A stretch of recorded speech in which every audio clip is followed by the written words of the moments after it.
Good morning friends. आज बहुत ही interesting chapter शुरू करने जा रहे हैं, डेप्रिसिएशन, अकाउंटिंग फॉर डेप्रिसिएशन। आपके क्लास 11th में ये चैप्टर है और साथ ही साथ सीए फाउंडेशन में भी ये चैप्टर है। एक्चुअल में ये चैप्टर सीए फाउंडेशन में क्यों दोबारा है? देखो बेटे, 11th में जो है वहां पे जब हम मेथड ऑफ डेप्रिसिएशन, जब अभी मैं चैप्टर शुरू करूंगा वहां पे केवल 2 मेथड ऑफ डेप्रिसिएशन बताए जाते हैं और कुछ लिमिटेड लेवल के क्वेश्चन है। लेकिन सीए फाउंडेशन लेवल पर थोड़ी सी चीजें बढ़ जाती हैं, मतलब टाइप ऑफ क्वेश्चन भी अलग हो जाते हैं, कुछ मेथड ऑफ डेप्रिसिएशन भी अलग तरीके से 3-4 मेथड और बता दिए जाते हैं। तो सीए फाउंडेशन में भी है। अब आप 11th के अगर स्टूडेंट हैं तो ये वीडियो लिमिटेड वीडियोस 4-5 जो भी होंगी 11th की, और सीए फाउंडेशन वाले हैं और अगर डेप्रिसिएशन रिवाइज करना चाहते हैं तो पहले ये वाली देखिएगा वीडियोस, और सीए फाउंडेशन की कुछ वीडियोस अलग से लास्ट में 1 या 2 वीडियोस अलग से बनेगी जिसमें उनके ही एग्जाम क्वेश्चन कराए जाएंगे, तो आप वो वीडियो देख सकते हैं। ठीक है, तो हम स्टार्ट करते हैं। डेप्रिसिएशन बहुत इंटरेस्टिंग चैप्टर है एंड तक, मतलब अकाउंट्स तो वैसे भी बीइंग अगर आप चार्टर्ड अकाउंटेंट बनना चाहते हैं कॉमर्स की फील्ड में, तो डेप्रिसिएशन वैसे भी एंड तक आपका पीछा नहीं छोड़ेगा। बहुत ही इंटरेस्टिंग टॉपिक है। सीए फाउंडेशन अगर आप करने जा रहे हैं तो इसका क्वेश्चन 5 से लेकर 8 मार्क्स तक का अटक जाता है और बहुत ही इजी रहता है क्योंकि 11th में हम लोगों ने पढ़ ही रखा है। तो एकदम बेसिक से शुरू करते हैं डेप्रिसिएशन। आइएगा डेप्रिसिएशन पे चलें। तो डेप्रिसिएशन के मैं नोट्स निकालूं इससे पहले मैं कुछ बेसिक सी आपसे बातें कर लेता हूं। आपने पॉइंट्स अगर नोट डाउन करने हो तो नोट डाउन भी कर सकते हैं वीडियो पॉज वगैरह करके। तो जरा समझते हैं डेप्रिसिएशन। एक्चुअली डेप्रिसिएशन है क्या? डेप्रिसिएशन इज बेसिकली, एक मिनट जरा दीजिएगा। First point, depreciation is reduction in the value of asset। ठीक है, असेट की वैल्यू में जो घटौती होती है, ठीक है ना, उसको डेप्रिसिएशन कहा जाता है। ड्यू टू और ये घटौती जो हो रही है, ये जो असेट की वैल्यू कम हो रही है, ये किस वजह से हो रही है? ड्यू टू, ठीक है, due to use of asset, due to passage of time, मतलब टाइम पास होता जाता है उस हिसाब से, passage of time, change in technology,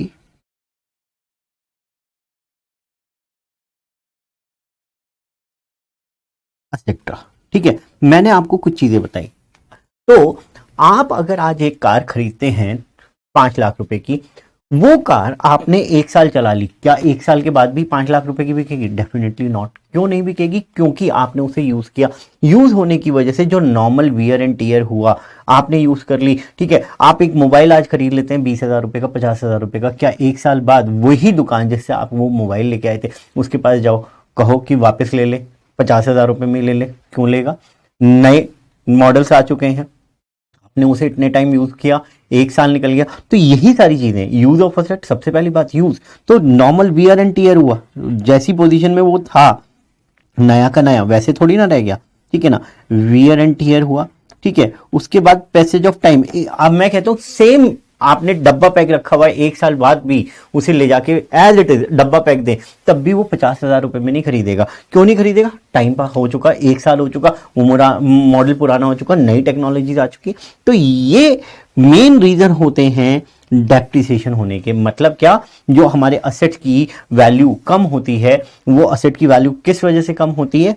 क्योंकि हम लोगों ने उसे यूज किया, सबसे पहली बात। दूसरी बात, टाइम निकलता गया, और तीसरी बात, टेक्नोलॉजी वगैरह चेंज आ गई। तो ये मेन पॉइंट्स मैंने बताए, बाकी आपको जब नोट्स मिलेंगे तो थ्योरी उसमें भी काफी चीजें मिल जाएंगी। ठीक है, अच्छा, अब मेरी बात बहुत ध्यान से सुनेगा। मैंने शायद पहले की भी क्लासेस में जिक्र किया हो, ठीक है ना, डिस्कशन हुई हो हम लोगों की, नहीं भी हुई हो तो समझिएगा। हमारी जो अकाउंटिंग है, अकाउंटिंग के ऊपर अकाउंटिंग स्टैंडर्ड ड्राफ्ट करता है ICAI, institute of chartered accountant of India. Accounting standard draft करता है कि किस हिसाब से किस पर्टिकुलर इशू पे अकाउंटिंग होनी चाहिए। ठीक है, तो डेप्रिसिएशन के लिए किसी टाइम पे एक अकाउंटिंग स्टैंडर्ड हुआ करता था, accounting standard 6, AS6। Now depreciation की जो डिस्कशन है, depreciation is discussed discussed as per AS10 accounting standard 10, that is property, plant and equipment. ये बात 11th वालों के लिए इतनी इंपॉर्टेंट ना हो, लेकिन सीए फाउंडेशन करने वाले स्टूडेंट्स के लिए काफी इंपॉर्टेंट है. डेप्रिसिएशन इज डिस्कस एज पर AS10, that is property plant and equipment. इसे पीपीई कहा जाता है, पीपीई शॉर्ट में कह देते हैं हम लोग. ठीक है. अब डेप्रिसिएशन, भाई वैल्यू रिड्यूस होनी है. मैंने 2 लाख रुपए की कार खरीद ली, ठीक है ना, 2 लाख रुपए की कार खरीद ली, 5 लाख रुपए की कार खरीद ली, तो डेप्रिसिएशन कैसे लगना? अपनी मर्जी से कभी 1 लाख रुपए का डेप्रिसिएशन लगा दो, कभी 50,000 रुपए का डेप्रिसिएशन लगा दो, नहीं. ठीक है ना. There are mainly 2 methods of depreciation.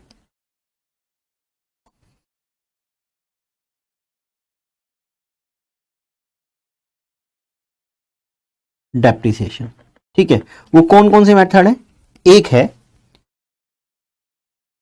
Original cost method. Original cost method हम लोग डिस्कस करेंगे, ठीक है ना. और फिक्स इंस्टॉलमेंट मेथड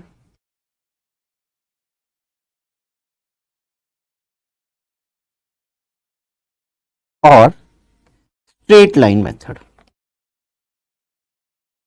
मतलब जैसे आपके दोस्तों के बीच में आपका कुछ नाम अलग है, रिश्तेदारों के बीच में अलग है, स्कूल में कुछ नाम अलग है, तो एक ही मेथड है लेकिन नाम 3: original cost, straight line method, fix installment method. नाम आपको तीनों याद होने चाहिए, क्योंकि अगर आपको स्ट्रेट लाइन मेथड आता भी है, क्योंकि हम बार बार जो डिस्कशन करेंगे वो स्ट्रेट लाइन मेथड बोलते रहेंगे, लेकिन वहां पे बोल दिया फिक्स इंस्टॉलमेंट मेथड, आपको आता तो है लेकिन फिर आपको याद ही नहीं आया, तो इस वजह से हम लोगों ने 3 नाम लिखे, तीनों नाम के हिसाब से आपको पता चलना चाहिए.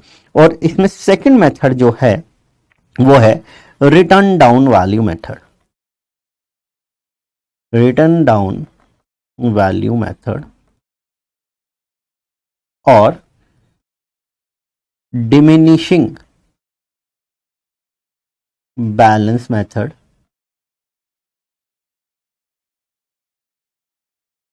और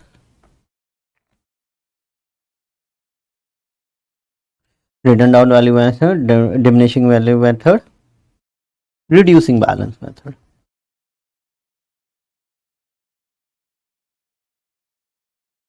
ठीक है.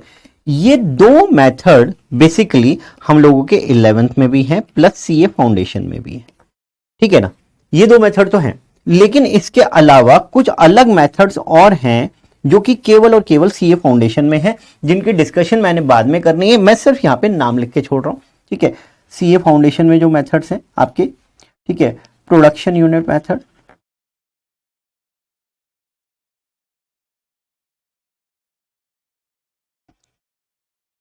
ठीक है, hours rate method, sum of digit method,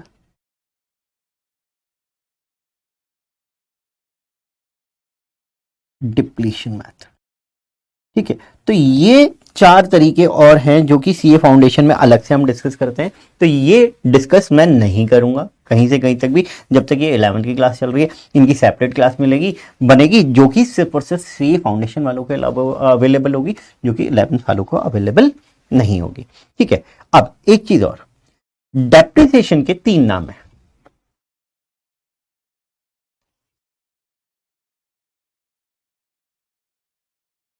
reduction in the value of asset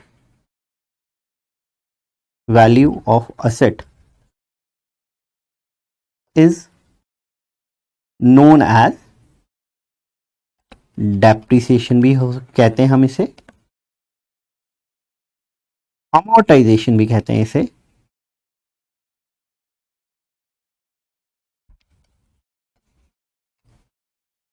amortization भी कहते हैं इसे.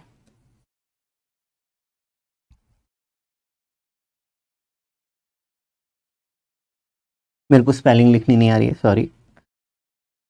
अमोर्टाइजेशन भी कहते हैं और लास्ट कहते हैं डिप्लीशन। देखिए, फिक्स एसेट्स पे प्लांट एंड मशीनरी हो गई, बिल्डिंग हो गई, इनके ऊपर जब वैल्यू की रिडक्शन होती है उनके यूज होने की वजह से, तो उसको वर्ड देते हैं डेप्रिसिएशन। लेकिन जो इनटेंजिबल एसेट्स होते हैं, इनटेंजिबल एसेट्स जैसे जैसे कॉपीराइट, पेटेंट्स पेटेंट्स ट्रेडमार्क्स वगैरह, इनमें गुडविल वगैरह, तो इनमें जब भी रिडक्शन होती है तो उसके लिए वर्ड यूज किया जाता है amortisation. Last wasting asset, wasting asset जैसे कोयले की खान, ठीक है ना, तो इनके लिए जो वर्ड यूज होता है वो होता है डिप्लीशन। मीनिंग तीनों का मतलब reduction in the value of asset ही है, लेकिन डेप्रिसिएशन वर्ड, अमोर्टाइजेशन, एक लेमैन जो होता है इसको सिनोनिम्स की तरह यूज कर सकता है, लेकिन बीइंग अ कॉमर्स स्टूडेंट आपको इनको सिनोनिम्स की तरह यूज नहीं करना। जब फिक्स एसेट के ऊपर रिडक्शन की बात कर रहे हैं तो आप डेप्रिसिएशन कहेंगे, इंटेंजिबल एसेट्स के ऊपर रिडक्शन की बात कर रहे हैं तो अमोर्टाइजेशन कहेंगे, और वेस्टिंग एसेट कोयले की खदान वगैरह हो गई उनकी की बात कर रहे हैं तो आप क्या वर्ड यूज करेंगे, डिप्लीशन। ठीक है जी। तो ये मैंने आपको थोड़ी थोड़ी सी बातें बताई हैं, थोड़ी थोड़ी सी बातें बताई हैं। उसके बाद एक पॉइंट अभी और लिख लेंगे थ्योरी के पर्पज से, थ्योरी के क्या पर्पज से, नोट्स के पर्पज से, लेकिन हम इनको फिर बाद में दोबारा एक बार डिस्कस करेंगे, और मैं इसके ऊपर पहले ही स्टार लगा देता हूं। There are two methods to record depreciation. देखिए, हम डेप्रिसिएशन की अकाउंटिंग कैसे होगी वो देखने जा रहे हैं। तो there are two method to record depreciation. एक होता है डायरेक्ट मेथड और एक होता है इनडायरेक्ट मेथड। ठीक है, अब थोड़ी सी अकाउंट की बात करते हैं।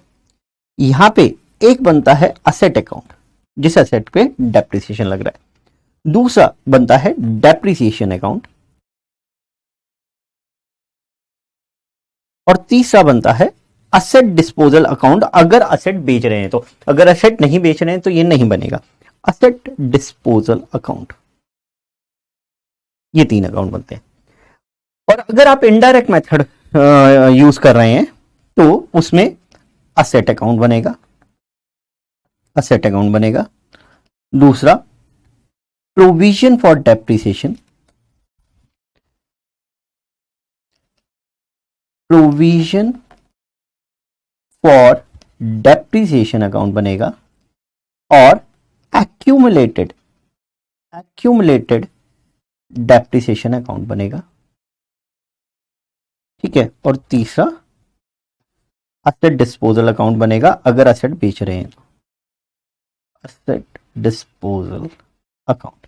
ठीक है, तो there are two method of recording depreciation, sorry. ठीक है, दो मेथड है डेप्रिसिएशन रिकॉर्ड करने के। क्या हो रहा है?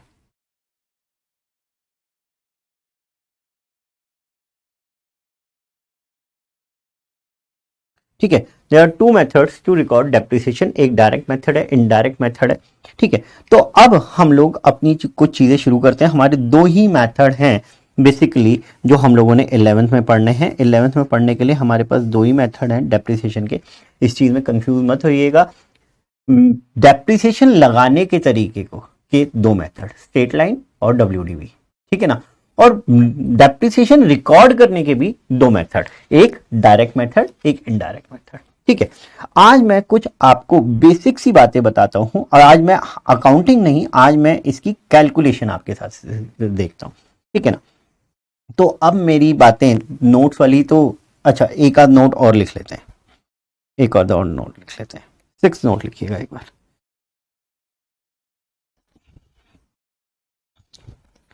Depreciation is charged at the end of year, and in case of sale of asset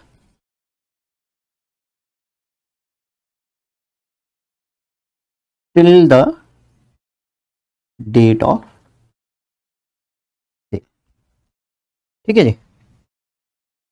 उसके बाद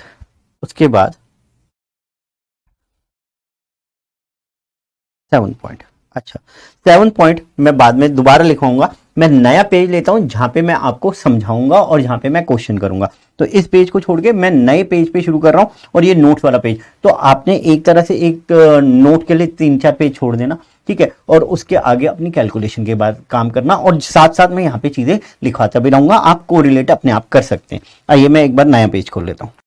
हाँ जी, तो देखिएगा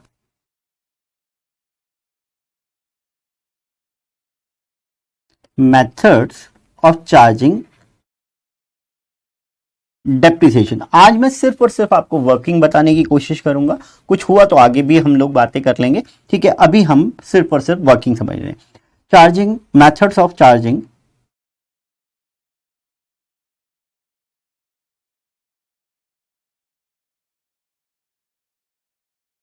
एक है स्ट्रेट लाइन मेथड।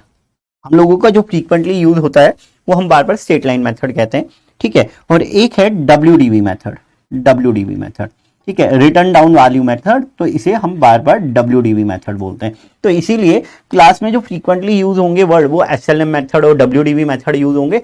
बाकी दो दो नाम जो हैं मैंने अभी आपके साथ डिस्कस किए वो भी आप याद रखेंगे, भूल मत जाइएगा, क्योंकि आपको चीज आती होगी और आप नहीं करके आएंगे तो बड़ा आपको दुख होगा और मेरे को भी बड़ा दुख होगा कि इतनी मेहनत करने के बाद हम लोगों ने काम नहीं किया। स्ट्रेट लाइन मेथड, या इसका एक और नाम था ना फिक्स इंस्टॉलमेंट मेथड, ठीक है ना। और क्या था, ओरिजिनल कॉस्ट मेथड। जैसा नाम वैसा काम, ठीक है। मैंने लेट से 1/4/2000 मैंने 1/4/2012 को एक 5 लाख रुपए का असेट लिया, ठीक है, और इसके ऊपर 10% से डेप्रिसिएशन लगना है, 10% से डेप्रिसिएशन लगना है एसएलएम मेथड से, एसएलएम मेथड से। अभी मैं ज्यादा डिस्कस नहीं, अभी तो मैं मेथड समझा रहा हूं, उसके बाद सारी चीजें करूंगा। 10% से डेप्रिसिएशन लगना है, तो 10% से डेप्रिसिएशन लगना है, और मेरा अकाउंटिंग ईयर जो चल रहा है वो 1/4 से लेकर 31 मार्च तक चलता है। तो मैं कैसे करूंगा कि मेरा जो डेप्रिसिएशन लगेगा वो 31 मार्च 2013 को लगेगा। कितना, 10% इसकी वैल्यू का। तो 5 लाख रुपए की गाड़ी है या 5 लाख रुपए की मशीनरी है, उसके ऊपर 10% कितना आया, 50,000। तो अब ये असेट मैं बात करूं 1/4/2013 को ये असेट रह गया है 4,50,000 रुपए का, 4,50,000 रुपए का। आई होप सो ये बात मेरी क्लियर होगी।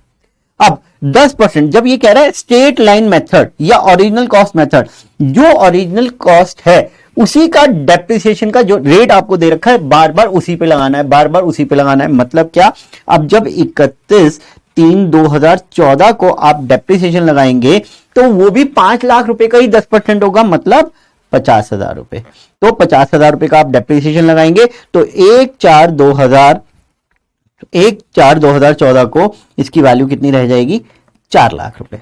कितनी रह जाएगी, 4 लाख रुपए। अभी मैं कोई भी टेक्निकल ट्विस्ट एंड टर्न नहीं ले रहा हूं, हम लोगों ने पूरे चैप्टर में और कुछ करना ही नहीं है, बहुत टेक्निकलिटीज आएंगी, बहुत ट्विस्ट एंड टर्न आने वाले। अभी जितने भी आपके दिमाग में क्वेश्चंस आ रहे हैं प्लीज पेन डाउन कर लीजिए। जब ये चैप्टर खत्म हो रहा हो तो उसके बाद भी अगर आपके क्वेश्चन सॉल्व ना हो, आपके सारे क्वेश्चन क्लियर ना हो, तो आप हमसे हमारे व्हाट्सएप पे या चैट ऐप पे पूछ सकते हैं, ठीक है। उसके बाद फिर दोबारा डेप्रिसिएशन लगेगा 31 मार्च 2015 को। कितने का डेप्रिसिएशन लगेगा, 50,000 रुपए का, ठीक है। तो ये कितने का रह जाएगा, 3,50,000 रुपए का, 3,50,000 रुपए का। तो 1/1/2015 को मेरे असेट की वैल्यू कितनी रह गई है, 3,50,000 रुपए, ठीक है। अब फिर दोबारा डेप्रिसिएशन 2015 में फिर मैंने उसे यूज किया, तो डेप्रिसिएशन अगेन 10% किसका, original cost, original cost method, straight line method. तो स्ट्रेट लाइन चलना है तो फिर दोबारा 50,000 रुपए लग गया। अगर आप ध्यान से देखें इस मेथड को तो 10 साल में इस असेट की वैल्यू जीरो हो जाएगी, 10 साल में इस असेट की वैल्यू जीरो हो जाएगी, क्योंकि आप हर साल 10% लगा रहे हैं। तो 50,000 रुपए एक साल का डेप्रिसिएशन हुआ, तो 10 साल में कितना डेप्रिसिएशन लगा देंगे, 5 लाख रुपए, और 5 लाख रुपए का ही असेट है, तो असेट की वैल्यू खत्म हो जाएगी। क्लियर होती है बात, ठीक है।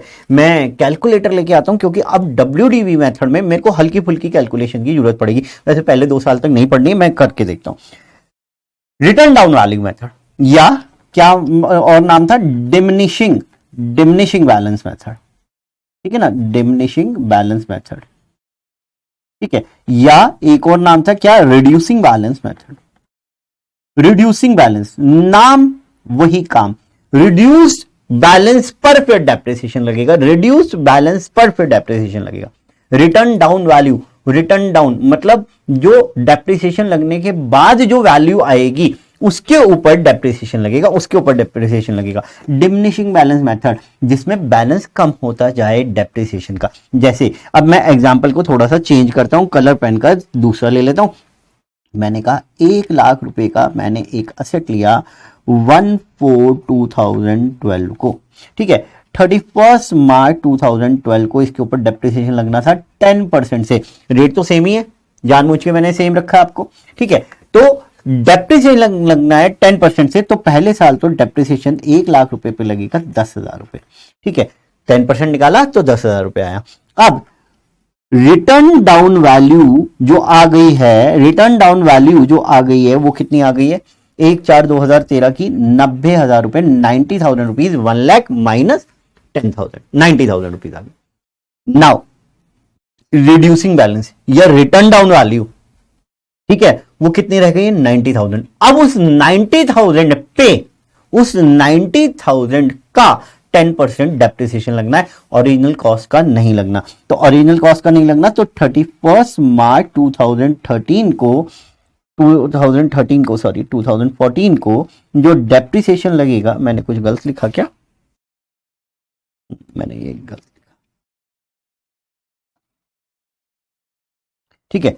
तो अब जो मेरा डेप्रिसिएशन लगेगा, आई एम रियली सॉरी यार, डेट्स में कई बार गड़बड़ हो जाती है, ठीक। तो अब जो डेप्रिसिएशन लगेगा 10%, वो 90,000 का 10% लगेगा, जो कि आया 9,000 रुपीज। तो अब जो वैल्यू आई है वो कितनी आई है, 81,000। वो कब की वैल्यू है, 1/4/2014 की वैल्यू है, 1/4/2014 की वैल्यू, 1/4/2014 की अब वैल्यू कितनी रह गई है, 81,000।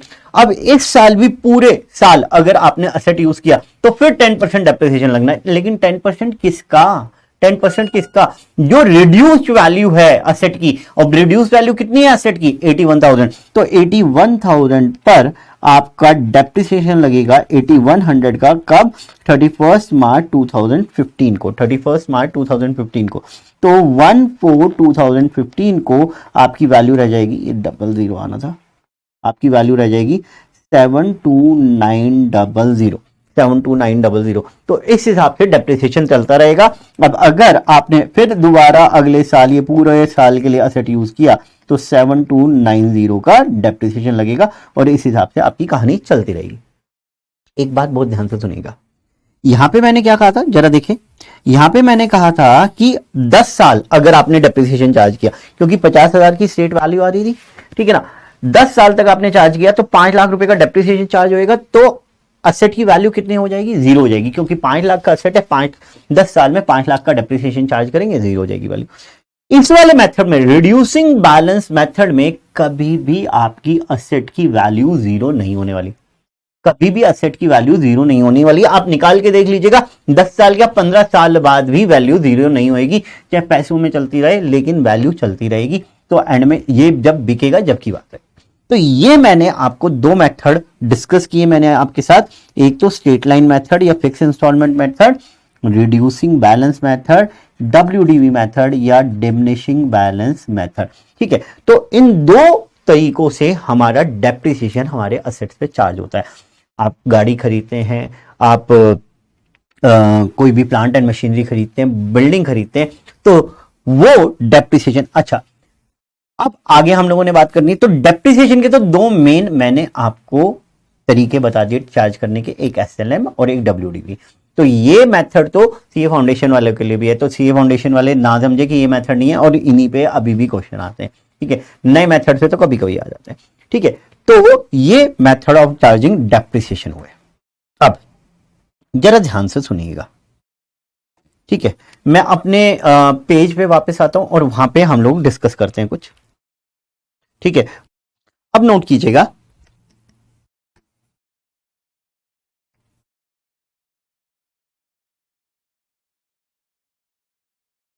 factors to determine depreciation या टर्म्स या things use for calculation of depreciation. देखिएगा, पहली चीज बहुत इंपॉर्टेंट, कॉस्ट ऑफ असेट। भाई डेप्रिसिएशन किसके ऊपर लगाओगे? असेट की कॉस्ट के ऊपर ही तो लगाओगे। तो असेट की कॉस्ट तो हमें क्वेश्चन में गिवन होगी सर। हाँ बेटे, एकदम गिवन होगी, लेकिन थोड़ी सी बात को बढ़ाते हैं। मैं कहता हूं कि हम लोगों ने मशीनरी ली 5 लाख रुपए की। मैं गुड़गांव में बैठे हुए ये रिकॉर्डिंग कर रहा हूं। मैंने जो मशीनरी ली है वो कोलकाता से परचेज की है। वो कोलकाता से यहां पे आएगी, उसके ऊपर 1 लाख रुपए का फ्रेट लग जाएगा। ठीक है, 1 लाख रुपए का फ्रेट लग जाएगा उसे लाने में। ठीक है, उसके बाद जब वो यहां पे आ जाएगी तो जो मशीन आनी है वो इतनी बड़ी है, तो उसके लिए इंस्टॉल करने के लिए वहां का इंजीनियर आएगा और मशीन की कॉस्ट में उस इंस्टॉलेशन की कॉस्ट इंक्लूडेड नहीं है। तो इंस्टॉलेशन के उन्होंने मेरे को ऑलरेडी कह रखा है सर हम 50,000 रुपए तो इंस्टॉलेशन के लेंगे। या तो मशीन की कॉस्ट में इंक्लूड होता तो बात अलग थी, अब इन्होंने कहा इंस्टॉलेशन के हम अलग लेंगे। साथ ही साथ मशीन इतनी बड़ी है कि वो जमीन पे नहीं रखी जा सकती, उसके लिए पर्टिकुलरली बेस बनाना पड़ेगा, स्ट्रक्चर खड़ा करना पड़ेगा, और वो स्ट्रक्चर पे वो मशीन रखी जाएगी एंगल के सहारे से, लोहे के बार्स होते हैं उसके सहारे से। ठीक है, तो उसके ऊपर 20,000 रुपए का खर्चा लेट से और लग जाएगा। कॉस्ट ऑफ असेट क्या होती है बेटे? कॉस्ट ऑफ असेट में वो सारे कॉस्ट इंक्लूड होती हैं, सिर्फ मशीन की कॉस्ट नहीं, सारी वो कॉस्ट इंक्लूड होती हैं जो कि मशीन को रेडी टू यूज करने के लिए लग गई, रेडी टू यूज करने के लिए। अब 5 लाख रुपए देके आप ये नहीं कह सकते भाई 5 लाख रुपए दे दिए मेरी मशीन तो रेडी टू यूज है, नहीं। कॉस्ट ऑफ असेट में क्या क्या आ जाएगा फिर? इसका मतलब cost plus freight plus installation, ठीक है ना। और इंस्टॉलेशन में मैं एक तो चार्जेस और स्ट्रक्चर की बातें दोनों ही इंक्लूड कर रहा हूं, ठीक है ना, स्ट्रक्चर खड़े करने की बातें, तो वो सारी चीजें इंस्टॉलेशन में आ जाती हैं। तो कॉस्ट ऑफ असेट में जब मैं आपको अभी मैंने जब कहा कि इतने की मशीनरी खरीद ली, तो वो जो मशीनरी अभी तो मैंने कह दिया था, लेकिन जब आपको क्वेश्चन आएगा तो क्वेश्चन में ये कॉस्ट वगैरह सारी ली जाएगी। ठीक है, ध्यान से सुनिएगा। आप कभी जब कार खरीदते हैं, आप या आपके फादर साहब कार खरीदें, तो कार का एक एक्स शोरूम प्राइस होता है, एक्स शोरूम प्राइस होता है जी। एक्स शोरूम प्राइस है 5 लाख रुपए, लेकिन ये थोड़ी ना कि वो एक्स शोरूम प्राइस के बेसिस पे आप बाहर निकाल सकते हो, नहीं। उससे पहले उस गाड़ी का उस स्टेट में रजिस्ट्रेशन होगा, उस गाड़ी का इंश्योरेंस होगा। अब जो रजिस्ट्रेशन होगा और जो फर्स्ट इंश्योरेंस होता है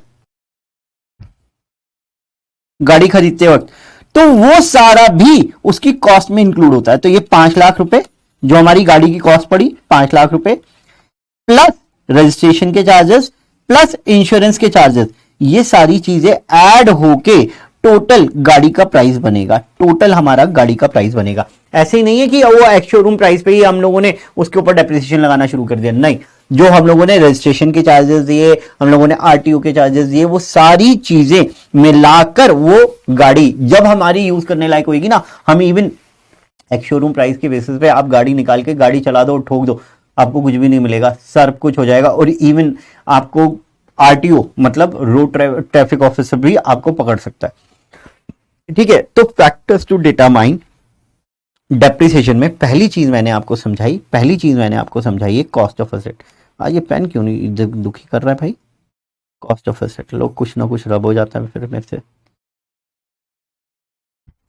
ठीक है जी, कॉस्ट ऑफ असेट पहली चीज हुई, कॉस्ट ऑफ असेट। दूसरी चीज, बहुत ध्यान से सुनेगा, दूसरी चीज इसी में लाइफ ऑफ असेट।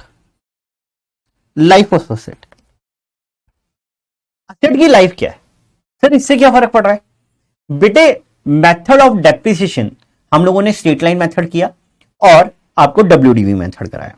मैं कहता हूं कि अगर एक मशीन आपने 1 लाख रुपए की खरीदी और 10 साल के लिए मशीन चलेगी, तो आप स्ट्रेट अवे क्या कह सकते हैं कि उसके ऊपर 10,000 रुपए का डेप्रिसिएशन लगाना चाहिए। मेथड भी आपको बताने की जरूरत नहीं है। कौन सा मेथड हो गया? अपने आप ही स्ट्रेट लाइन मेथड हो गया। ये कैसे निकाला आपने? ये कैसे निकाला आपने? निकाला क्योंकि आपको लाइफ पता थी। अब अगर मैं इसको दूसरे तरीके से कहूं ना, डेप्रिसिएशन परसेंटेज जब हम लोगों ने निकालनी होती है तो हम करते हैं कॉस्ट, ठीक है ना, सॉरी, एनुअल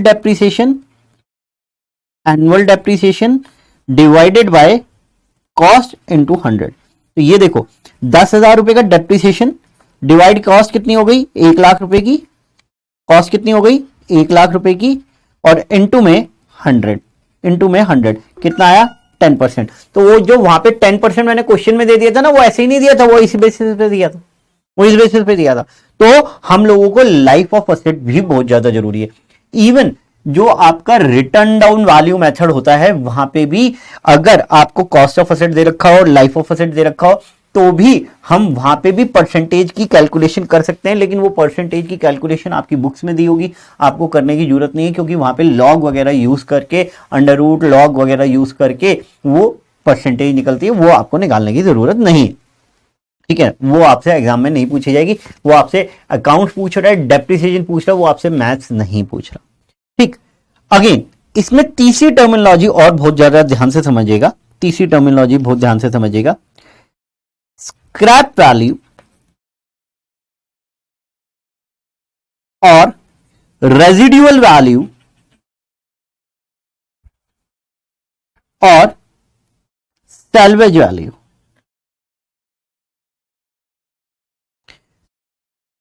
बेटे समझें इस बात को, अगेन ध्यान से सुनेगा। आपने कोई एसेट खरीदा, टेंजिबल एसेट की बात करता हूं, लाइक आपने कोई मशीनरी खरीदी, उस मशीन की लाइफ 10 साल की है, 1,00,000 रुपए की। जैसे यहां पे ये वाला मैंने जो एग्जांपल लिया था यही कंटिन्यू कर लेता हूं। एक मशीनरी खरीदी आपने 1,00,000 रुपए की, 10 साल की उसकी लाइफ है, तो 10,000 रुपए डेप्रिसिएशन लगाते रहेंगे। कितने सालों के लिए? 10 सालों के लिए। तो कितना हो गया? 1,00,000 रुपए।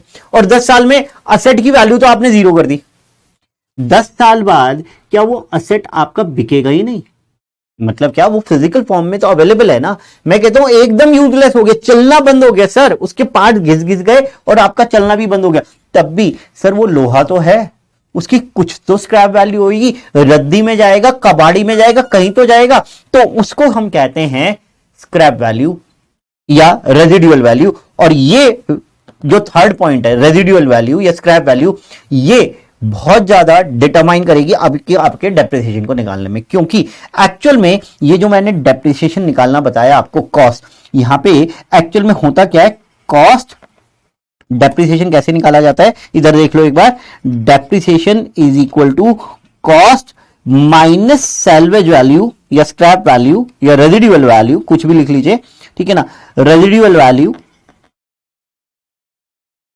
Divided by life of asset, divided by life of asset, ठीक है।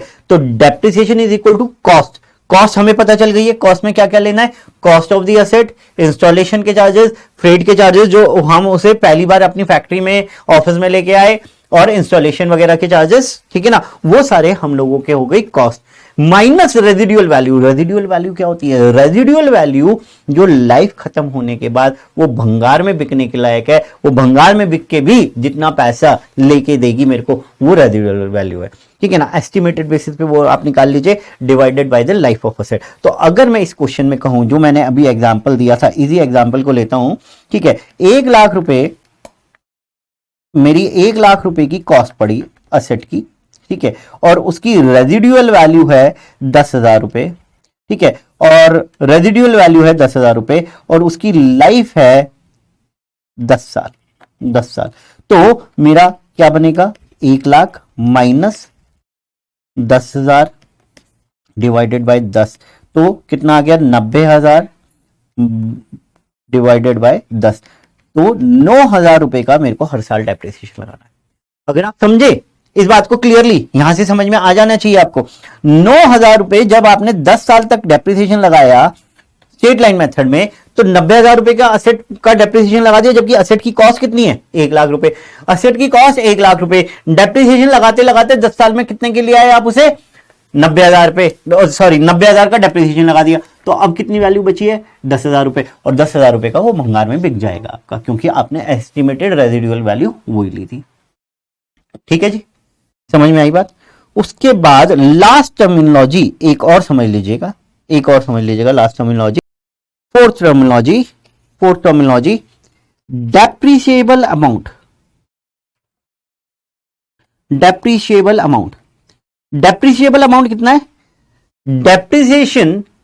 Depreciation of the asset during its life time, जो पूरा का पूरा डेप्रिसिएशन उसकी लाइफ टाइम में लगेगा वो। तो डेप्रिसिएबल अमाउंट की बात करूं तो depreciable amount is equal to cost of asset minus residual value, वो होती है आपका डेप्रिसिएबल अमाउंट।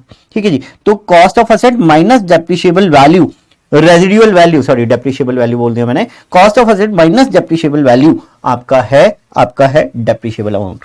ठीक है, आप जब नोट्स देखेंगे तो पेज नंबर 2 पे मैंने बहुत प्रेजेंटेबल तरीके से ये चीजें समझा रखी हैं, आप उन्हें देख सकते हैं एक बार।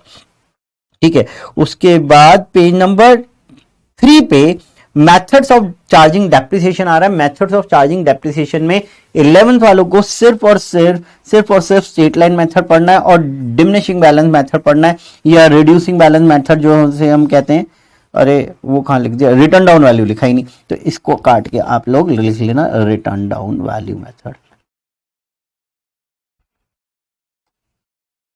Return down value method. ठीक है जी, तो आपने 11th में है अगर आप, तो आपके लिए सिर्फ और सिर्फ ये 2 मेथड हैं, आपको यही देखने और कोई मेथड नहीं देखने, इन्हीं की आप थोड़ी सी थ्योरी पढ़ लीजिएगा, ऑल्दो आपको ये सारी चीजें समझ में आ जाएंगी। ठीक है, मैंने ये आपके साथ डिस्कस कर लिया। ठीक है, चलिए जी, अब हम थोड़ी थोड़ी अकाउंटिंग की बातें करना शुरू करते हैं, थोड़ा सा अकाउंटिंग की चीजों को उठाते हैं। आइए, तो मैं फिर दोबारा, ये कहां पे था, मैं नोट्स पे आ गया था ना, तो मैं अपने क्वेश्चंस पे आ जाता हूं फिर दोबारा। आओ क्वेश्चंस पे आ जाते हैं। ठीक है जी, क्वेश्चंस पे आ गया।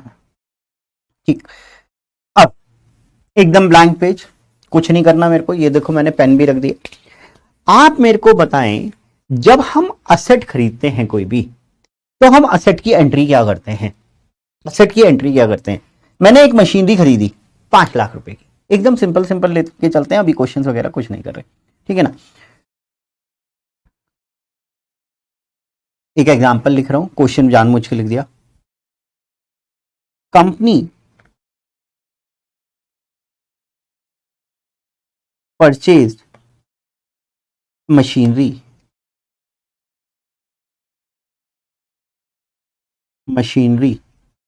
On 1st April 2012 for ₹5 lakh. तो बेटे आज जर्नल एंट्री करते हैं, इसकी जर्नल एंट्री बताओ क्या होगी। सर कैसी बातें कर रहे हो, अब इतना बेवकूफ समझते हो क्या? नहीं, आपको होशियार समझता हूं, जब तो आपसे पूछ रहा हूं।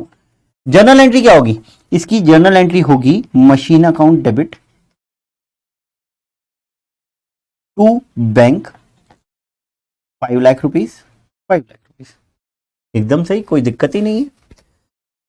जब असेट हमारे बिजनेस में आता है तो हम उसे डेबिट करते हैं।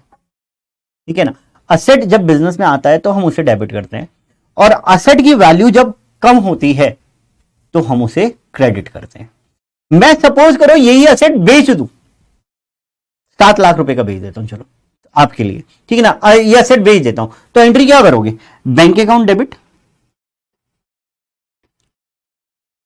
To machinery 7 lakh. अरे सर कैसी बातें कर रहे हो, कुछ गड़बड़ कर दी ना, तो अभी इसे 5 लाख का बेचता हूं, बाद में 7 लाख रुपए का बेचो। ठीक है, और बाद में समझेंगे भी इसे और कुछ, या फिर आपको समझ में आ गई हो मेरी बात तो ये समझ लो कि bank account debit 7 lakh to machine 5 lakh रुपए की गई, एंड 2 PL हो गया, प्रॉफिट हो गया मैं 2 लाख रुपए। मैं तो समझाना ये चाहता हूं बस आपको, मेरा समझाने का पर्पस सिर्फ ये है, मेरा और कुछ नहीं है समझाने का। मशीन खरीदी, मशीन बिजनेस में आई तो डेबिट, मशीन बिजनेस से गई तो क्रेडिट। समझ में आती बात? डन है जी। चलो ये बात समझ में आ गई ना। अब आगे बढ़ाते हैं इस क्वेश्चन को, ठीक है ना।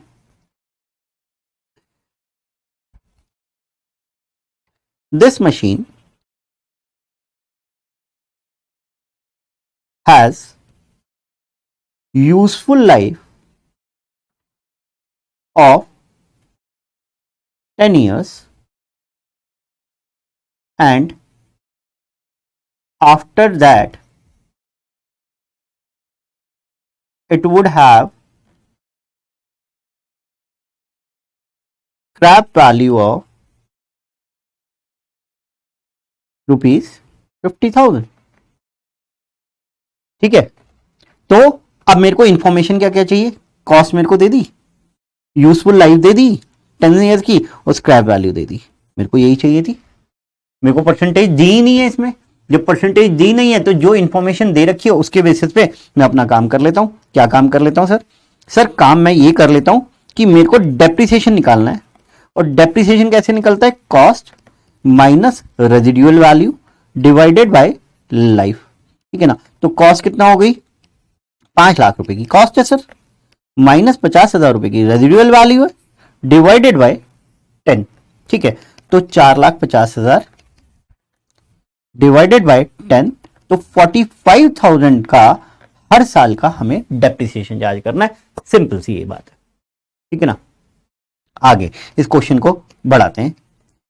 Prepare machinery account for first 3 years. पहले 3 साल के लिए आप मशीनरी अकाउंट बना दीजिए। अब मेरी बातें शुरू होंगी। ठीक है, ये एक हल्की सी मैंने आपको वर्किंग समझा दी कि डेप्रिसिएशन हम लोगों ने कैसे निकालना है, क्योंकि अब जो हम क्वेश्चन करेंगे वो हम लोगों को उसमें डेप्रिसिएशन का कॉस्ट हमें दे रखी है, लाइफ हमें दे रखी है, डेप्रिसिएशन का अमाउंट चाहिए था, तो वो डेप्रिसिएशन की वर्किंग मैंने आपको बता दी, जो कि क्वेश्चन के एंड में लगेगी, क्योंकि लेजर बनाएंगे, ledger is my fair part, और उसमें जो डेप्रिसिएशन कैसे निकाला वो हम लोग नीचे वर्किंग में लगा देंगे। आइए लेजर बनाना शुरू करते हैं। लेजर बनाना शुरू करते हैं।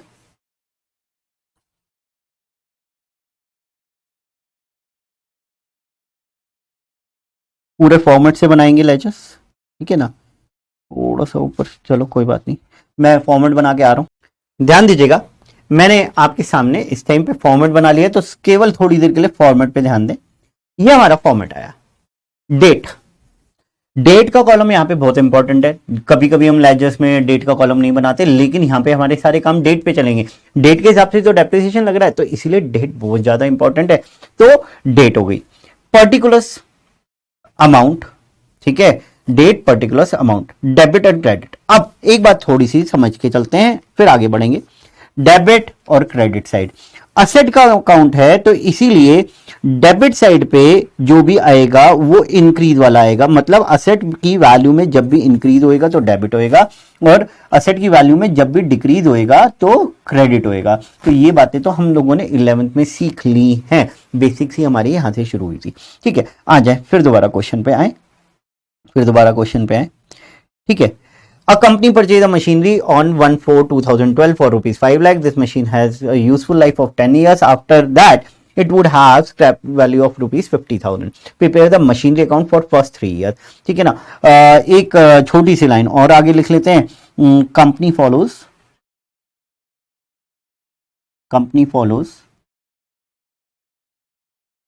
Financial year as accounting year. मतलब समझ में आ गया होगा आपको। ठीक है ना।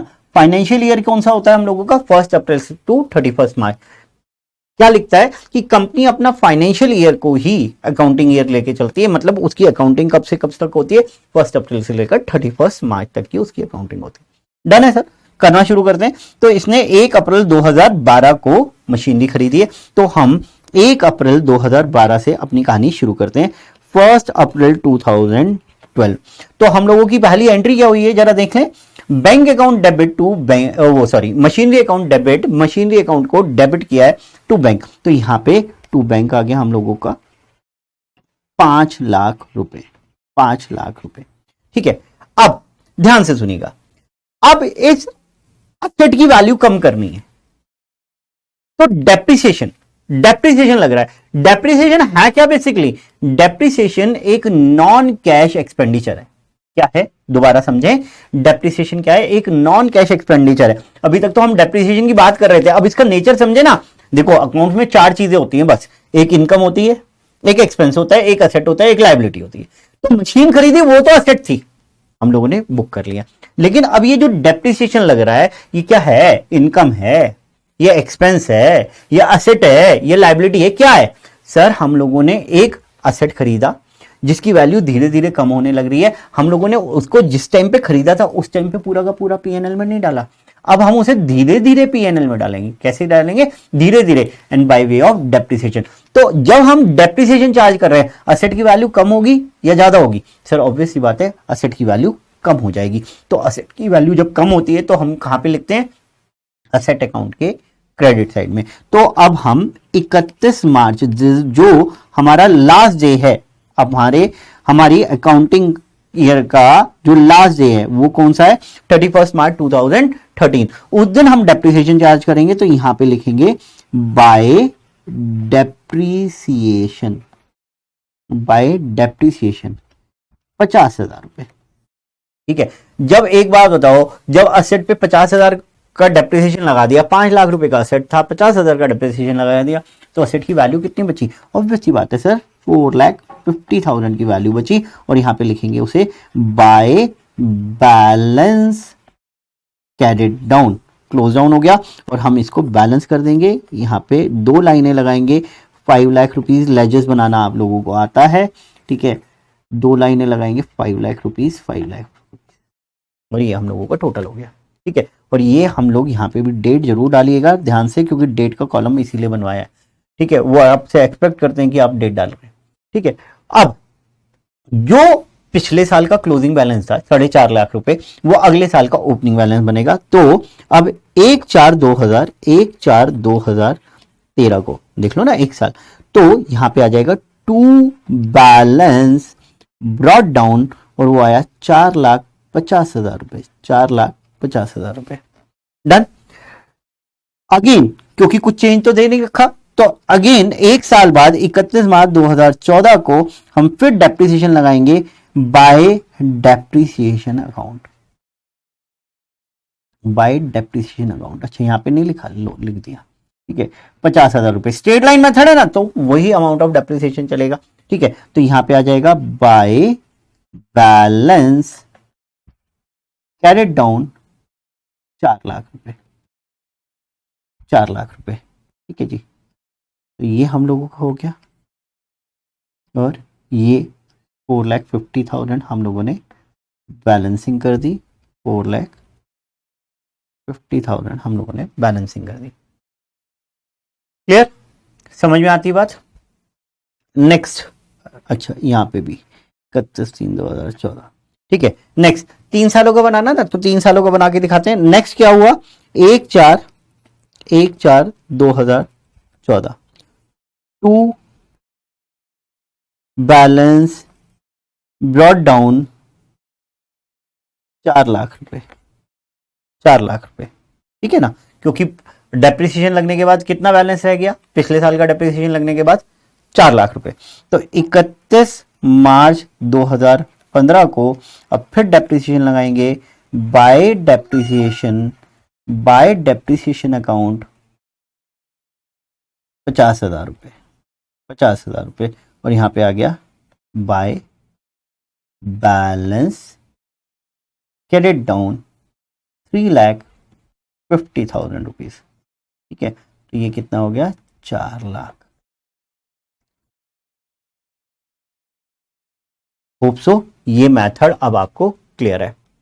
ठीक, तो मैंने आपको स्ट्रेट लाइन मेथड बताया, मैं अब आपको WDV मेथड बताता हूं, लेकिन उससे पहले आप एक नोट्स में अपने नोट्स लिखें। ठीक है, देखो ये 7 पॉइंट हम लोगों का चल रहा था, देख लो एक बार, ये 7 पॉइंट हम लोगों को चल रहा था, और 7 पॉइंट के अंडर मैंने आपके साथ ये 4 टर्मिनोलॉजीज डिस्कस की हैं: cost of asset, life of asset, scrap value and depreciable amount. ठीक है, अब 8 पॉइंट लिखिएगा, अब 8 पॉइंट लिखिएगा।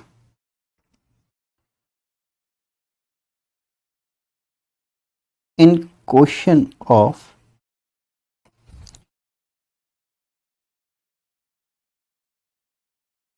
if in the question of straight line method all information relating to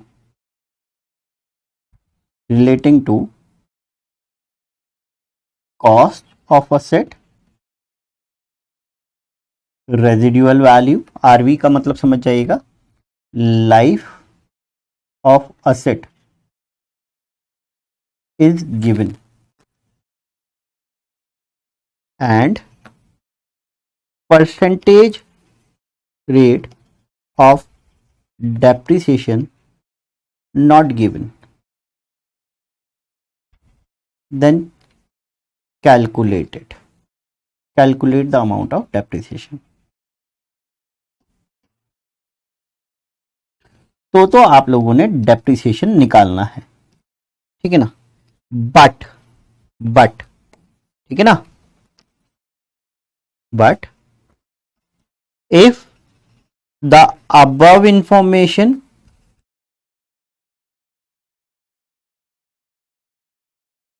is given along with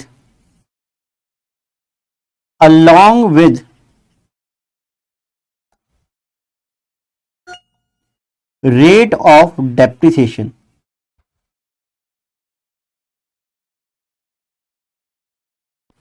then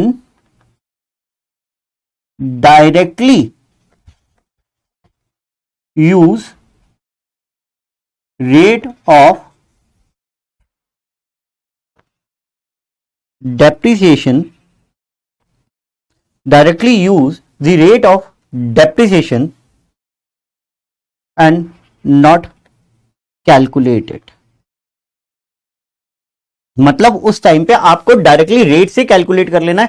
उसने कहा कि कॉस्ट पे 10% का डेप्रिसिएशन लगता है, तो कॉस्ट पे 10%, कॉस्ट 1 लाख रुपए दे रखी है, उसके ऊपर 10% 10,000 रुपए निकाल दीजिए, आपको रेजिडुअल वैल्यू इससे कोई लेना देना नहीं है। तो ये मेरे 8 पॉइंट मैंने आपको लिखवा दिए और अब मैं वापस आ रहा हूं अपने नोट्स पे, ठीक है, आइएगा, अब आगे चलते हैं थोड़ा सा, ठीक है। नेक्स्ट मेथड करते हैं WDV मेथड, ठीक है जी। एक एग्जांपल लिखिएगा, कंपनी परचेज, अलग से कुछ अमाउंट लेंगे, company purchase machinery of ₹3 lakh on 1/4/2015 and charges depreciation at the rate of 10% on return down value method,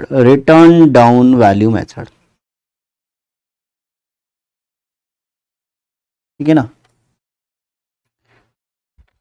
company closes books of account every year on 31st March. Prepare machinery account for first 3 years. ठीक, जरा ध्यान दें, थोड़ी सी working समझते हैं। 1/4/2015 को asset खरीदा था 3 लाख रुपए का, एग्जैक्टली 1 साल की अकाउंटिंग चल रही है, साल के शुरू में ही असेट खरीद लिया था, तो 31 मार्च 2016 को इसके ऊपर 10% का डेप्रिसिएशन लगेगा, जो कि होगा 30,000 रुपए, ठीक है जी। तो 1/4/2016 को इसका डेप्रिसिएशन रह जाएगा, सॉरी इसकी वैल्यू रह जाएगी मशीनरी की वैल्यू रह जाएगी 2,70,000 रुपए। तो अब डेप्रिसिएशन कितने का लगेगा? 31 मार्च 2017 को WDV मेथड है, तो जो वैल्यू अब बची है डेप्रिशिएटेड वैल्यू कितनी बची है? 2,70,000। 2,70,000 रुपए के ऊपर 10% का डेप्रिसिएशन लगेगा, 27,000 रुपए। सर आपको कैलकुलेटर की जरूरत पड़ गई इसमें भी? बेटे अब जो वैल्यू चाहिए ना उसके लिए कैलकुलेटर की जरूरत पड़ गई। तो अब ये 2,43,000 रुपीज हम लोगों की वैल्यू बच गई है 1/4/2017 को। तो 1/4/2017 को जो डेप्रिशिएटेड वैल्यू आई है डेप्रिसिएशन, क्योंकि जैसे ही 31 मार्च 2017 क्लिक हुआ वैसे ही डेप्रिसिएशन लग जाना है, या फिर असेट बिक गया होता, तो असेट तो बिका नहीं है, तो जैसे ही 31 मार्च 2017 हिट हुआ डेप्रिसिएशन लग गया 27,000 रुपए, और अगले दिन की वैल्यू रह गई है केवल और केवल 2,43,000 रुपए। अगेन अगर मैं इसको कंटिन्यू करूं, क्योंकि इस क्वेश्चन में भी हमें 3 साल के लेजर्स बनाने हैं, तो अगेन इसके ऊपर 10% का डेप्रिसिएशन लगेगा, जो कि आएगा 31 मार्च 2018 को जो डेप्रिसिएशन लगेगा 24,300 रुपए का, 24,300 रुपए का। और 1/4/2018 को आपकी वैल्यू रह जाएगी माइनस होके 2,18,700। और लेजर अकाउंट तो आप लोगों को बनाना आ ही गया है, तो लेजर अकाउंट अब आप इजीली बना सकते हैं। बात होती है सिर्फ और सिर्फ इस वर्किंग की, तो ये वर्किंग अगर हमें समझ में आ जाती है तो लेजर अकाउंट बनाना कोई भी मुश्किल नहीं है। मैं फटाफट लेजर अकाउंट ड्रॉ करता हूं और आपके सामने आता हूं। तो देखो बेटे, मैंने इसका भी लेजर बना लिया और फटाफट वैसे ही लेजर बनेंगे। Date, particulars, amount, date, particulars and amount. ठीक, तो सबसे पहले हम लोगों ने 3 लाख रुपए की मशीनरी खरीदी 1/4/2015 को, तो 1/4/2015 को टू बैंक 3 लाख रुपए। और उसके बाद जिस दिन हमारा साल कंप्लीट हो रहा है, अकाउंटिंग ईयर कंप्लीट हो रहा है 31/3/2016 को, हम लोग बाय डेप्रिसिएशन। इसमें कुछ नहीं है, वो तो same as it is ledger ही बनना है। वैल्यू कम हो रही है तो क्रेडिट साइड पे लिखा जाएगा, वैल्यू बढ़नी अब किसी वजह से है नहीं जब तक नई मशीनरी नहीं खरीदी जाएगी। बाय बैलेंस कैरिड डाउन 2,70,000 रुपए। ठीक है, बैलेंस करेंगे 3 लाख रुपए आ गया बैलेंस। ठीक है, 3 लाख रुपए 1/4/2016 को टू बैलेंस BD 2,70,000 रुपए। 31/3/2017 को फिर दोबारा डेप्रिसिएशन लगेगा, इस बार डेप्रिसिएशन लगेगा 27,000 रुपए, क्योंकि डेप्रिशिएटेड वैल्यू जो कि 2,70,000 रुपए है उसके ऊपर लगना है डेप्रिसिएशन 27,000 रुपए। और यहाँ पे बच गया by balance carried down 2,43,000 rupees. 243 बच गया ना, हाँ 2,70,000 और यहाँ पे 2,70,000 बैलेंस कर देंगे। ठीक है, 1/4/2017 को फिर दोबारा आया to balance BD 2,43,000 by depreciation. इसमें तो मेरे हिसाब से अब आपको कुछ नहीं लग रहा होगा, 24,300 इसमें आया 31/3/2018 को। ठीक है, बाय बैलेंस कैरिड डाउन 2,18,700। और वैसे तो मेरा यहाँ पे बैलेंस, यहाँ पे ये क्वेश्चन ओवर हो गया।